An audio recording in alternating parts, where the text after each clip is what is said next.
Hi.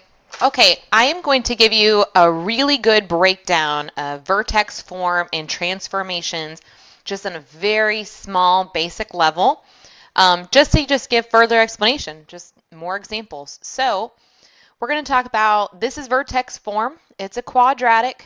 Um, there are different letters involved here. There's A, H, and K, and what they do um, is they're going to change it based on the number that's here. It's called vertex form because you can find the vertex very easily using H and K. A also gives you information telling you if it's positive, it opens upward, which means it looks like a U. And if it's negative, it opens downward, looking like a hill. So let me talk to you about transformations. Okay, so I broke these down by colors. Let's just talk about A. If A is a negative number, if it was positive and now it's, and all of a sudden they throw a negative sign up there, it's going to flip it the opposite way over the x-axis. So think of the x-axis as like the mirror. Okay? If it was negative and it changed to positive, then it'll flip it the other way. So let's do, I'm just going to draw some really bad drawing examples. So you are going to see something like this. F of x equals x squared. So what this is this called a parent function.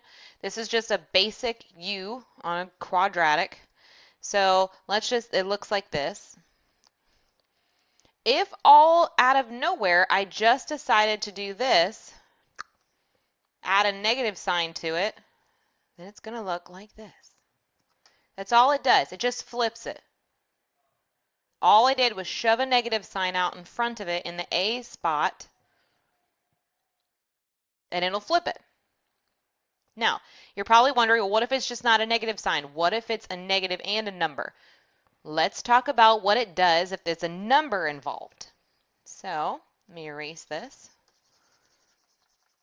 I should probably be drawn. Okay, so this is our parent function again. I'm actually just probably going to leave this up here.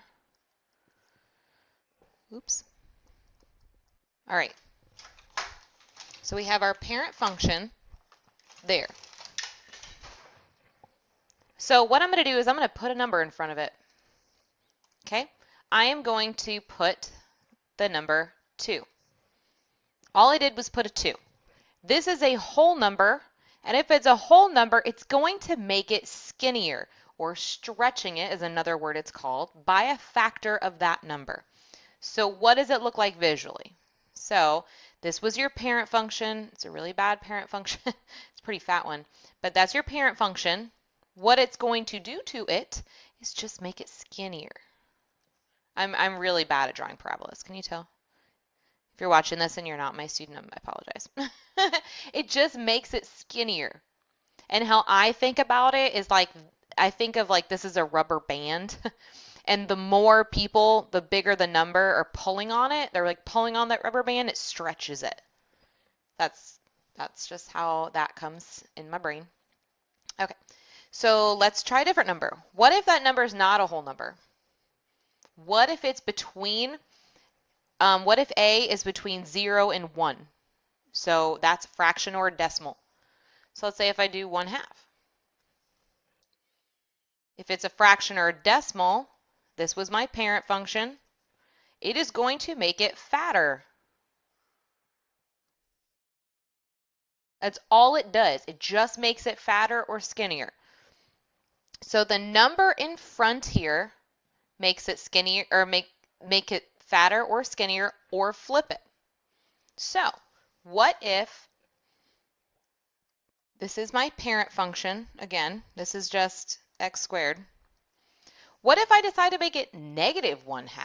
Let's step it up. Well, not only is it going to flip it, but it's also going to make it fatter. So using that can transform it in 2 different ways, but just break it down. So if a negative was put in there, flip it upside down. Based on what number is here, if it's a whole number, it's going to get skinnier. Okay? If it is a fraction or a decimal, then it's going to get fatter. So that is the only three ways that A can change your parabola. So that's probably the hardest one, is how A changes it. So let's talk about H and K. So I'm going to go ahead and erase this. Oops, that's not an eraser at all. Let's erase. All right, so let's talk about H and K. So I still have my parent function. And actually, I'm going to change it up a bit. Let's just talk about H. So with H, nothing is changing out front. So I'm not going to adjust A at the moment. I'm just going to focus on changing that number inside the parenthesis. So that's kind of my parent function. There's nothing in there with X. Oops, sorry. So when I have my parabola, well, it looks visually, there's my parent function. I am going to put a number in here, and I'm just going to put -4. Just picked a number. If it is -4, because this negative sign is a part of the formula, you're really only looking at the number 4. Okay? So because this is a positive, sorry, because it says -4, it's actually going to move it to the right. So this vertex right here would move 1, 2, 3, 4 to the right. And then it moves here. It doesn't get fatter. It doesn't get skinnier. Doesn't do any of that. It just moves. It just shifts. So it went to the right. And the reason why is because that negative sign is a part of the formula. You're just looking at the 4. Or you can just think about it. If this number is a negative, it's going to move to the right. If it's positive, it's going to move to the left, which means it originally was a negative. But I just kind of remember these rules. If it's positive, it moves to the left. And it's negative, it moves to the right because it's opposite because of that beautiful negative sign. All right, so if I were to change it, if I were to do another example, not moving it anymore, and I'm just going to change this. All I'm doing is changing my H. We are just focusing on H. What if I decided to do +2? Well, I know that number is positive, and it kind of moves backwards of what you think, so it's going to go to the left 2. There's my new vertex. I am not going to fatten or widen or move up and down. I am just moving it right or left. All right, so I think we got the gist of H, so let's go ahead and talk about K. So K is not in the parenthesis. It's that number outside of it. So this x squared isn't going anywhere. Oh, I guess I should draw that. I'll write the parent function in black. Sorry. So this x squared's here. Now all I'm going to do is take a k. I'm going to add 3. Just shove that, add 3. It's not in the parenthesis. He's just out there. So we have your parent function. If this number is positive, it moves it up. And if it's negative, it moves it down. It moves the way you think it does. So that means this vertex is going up 1, 2, and 3. New vertex. Same parabola. I didn't fatten, I didn't widen it, I didn't flip it, I didn't turn it left or right. All I did was move it up or down.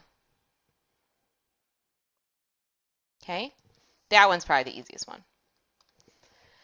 All right, so let's do some examples. So sometimes it might give you things like this. It might say, here is your parent function. Tell me the transformation of here.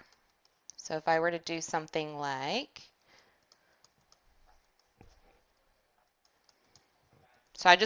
let's say it were to say, describe the transformation. So there are things that stand out in my mind about this. And the first one I look at is this -3. That affects H. So I have to tell myself, okay, well, if it affects H, what is it doing? Well, if it's a negative, it actually moves it to the right. So it's going to the right 3 units, or spaces, whatever you want to say. And then I'm like, all right, what else is different between the parent function and the new one? And that is this +5. That affects K. So if it's positive, it goes up. So it goes up 5. You just have to break it down per 1. So let's do this again. We have your parent function. I'm going to draw. Let's see what we got. Sometimes so let's do another one. F of x, which is just a fancy way of saying y, equals negative.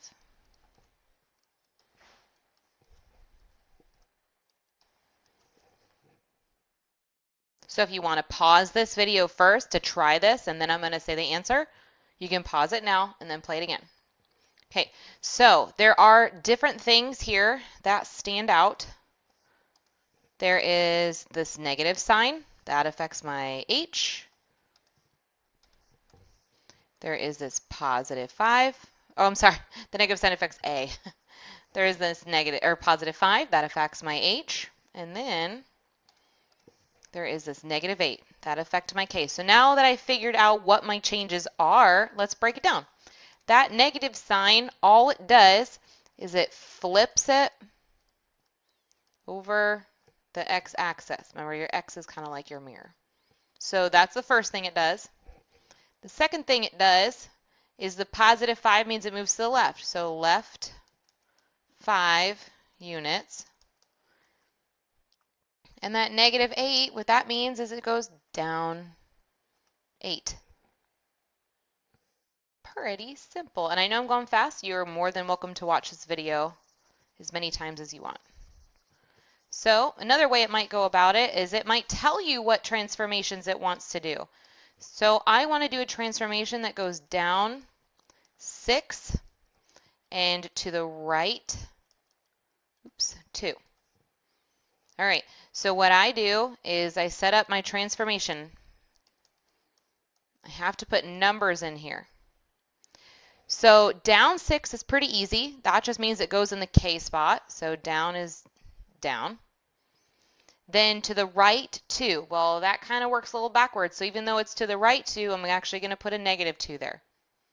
That's it. Sometimes it might give you a graph that it says, how did this one change to this one? Well, just kind of write down on your paper how it changed and then create the formula from there. The last thing I'm going to show you real fast is it might ask you another way to transform. It might give you 2 completely different functions that are not parent functions and ask you how it changed. So I'm going to give you 2. Hold on, give me 1 second.